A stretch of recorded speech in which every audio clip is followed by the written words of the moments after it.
wabarakatuh. Perkenalkan, nama saya Mutianar Kartika Dewi, NIM saya 2031975 IAIN Ponorogo. Di sini saya akan memenuhi tugas sejarah peradaban Islam. Dan di sini saya akan menjelaskan sedikit tema yang berjudul masa pemerintahan Utsman bin Affan.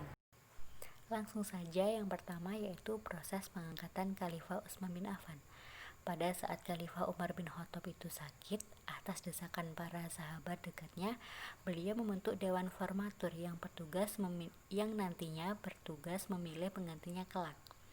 Dewan Formatur itu ada 6, yaitu yang pertama adalah Ali, Utsman, Sa'ad bin Wahab, Abdul Ar-Rahman, Zubair bin Awan, dan Tolhah bin Ubaidillah.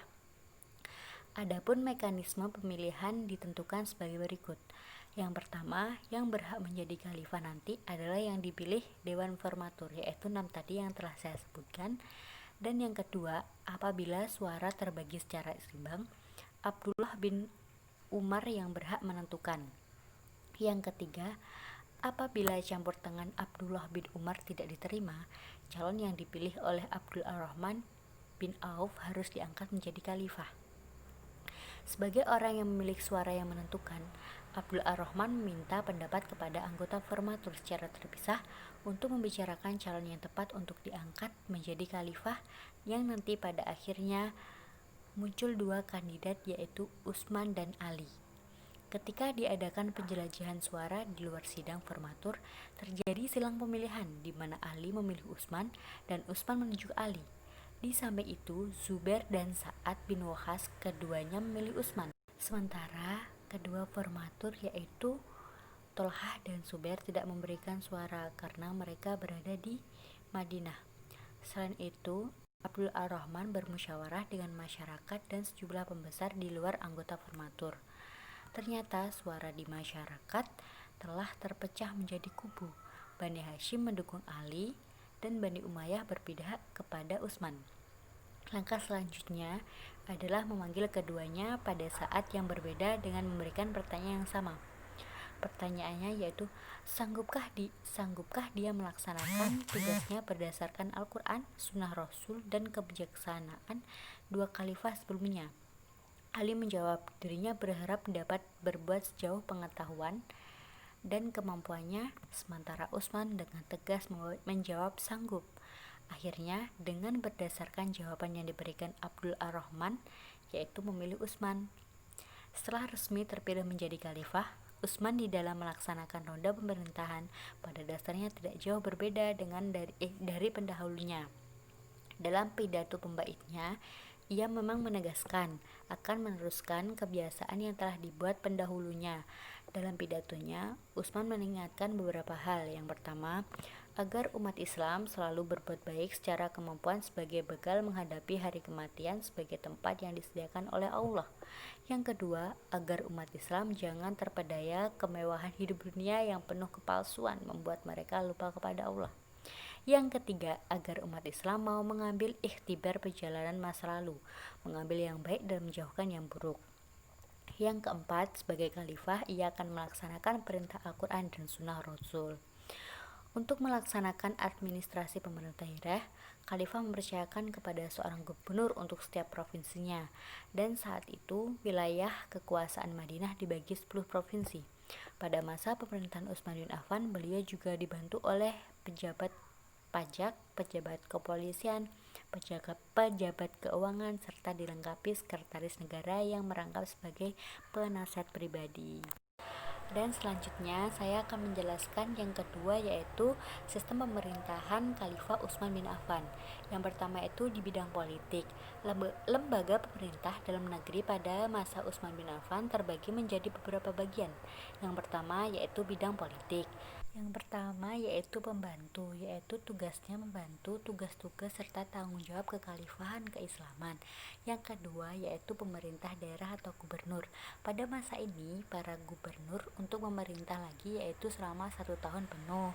Dan yang ketiga adalah hukum. Dan yang keempat adalah Baitul Mal atau keuangan, yaitu tempat yang mengatur masalah keuangan. Yang kelima adalah militer, dan yang keenam adalah majelis Majelis Syuro, yaitu orang-orang yang mewakili kaum muslimin dalam menyampaikan pendapat sebagai bahan pertimbangan khalifah. Selanjutnya, kan tadi kan yang pertama bidang politik, terus yang kedua bidang ekonomi.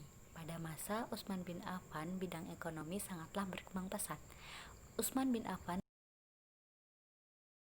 ekonomi yang dijalankan pemerintahnya. Prinsip-prinsip tersebut adalah: yang pertama, menerapkan politik ekonomi secara Islam. Yang kedua, tidak berbuat zalim terhadap rakyat dan menciptakan cukai pajak. Yang ketiga, menciptakan kewajiban harta atas kaum muslim untuk diserahkan kepada Baitul Mal. Baitul Mal tadi yang mengurus keuangan. Dan yang keempat, memberikan hasil hak kaum muslimin di Baitul Mal. Dan yang terakhir, mengawasi penyimpangan-penyimpangan dalam harta benda yang dapat menghilangkan kesempurnaan nikmat umat secara umum. Lanjut yang ketiga, tadi yang pertama bidang politik, yang kedua bidang ekonomi, dan yang ini ketiga bidang sosial. Pada Khalifah Umar bin Khattab, masyarakat tidak diberi kebebasan untuk melakukan segala hal. Semua kaum muslimin di daerah kecuali harus dengan izin dan waktu tertentu. Pada masa Khalifah Utsman bin Affan telah memberikan kebebasan pada umatnya untuk keluar daerah.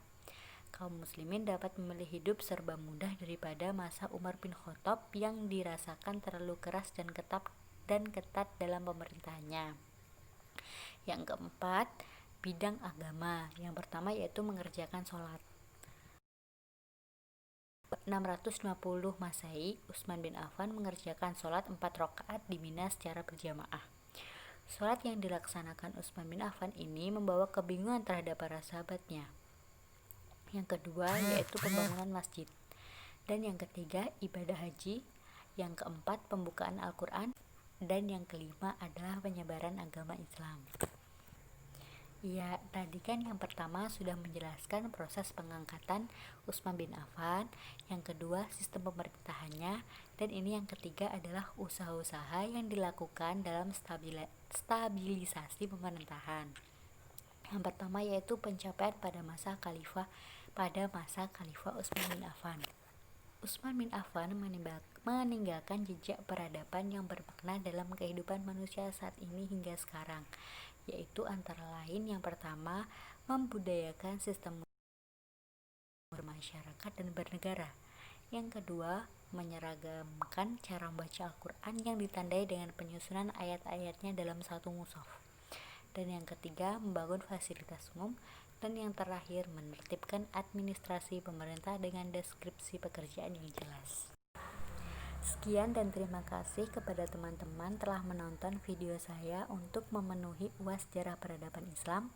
Semoga bermanfaat. Kurang lebihnya saya mohon maaf. Wassalamualaikum warahmatullahi wabarakatuh.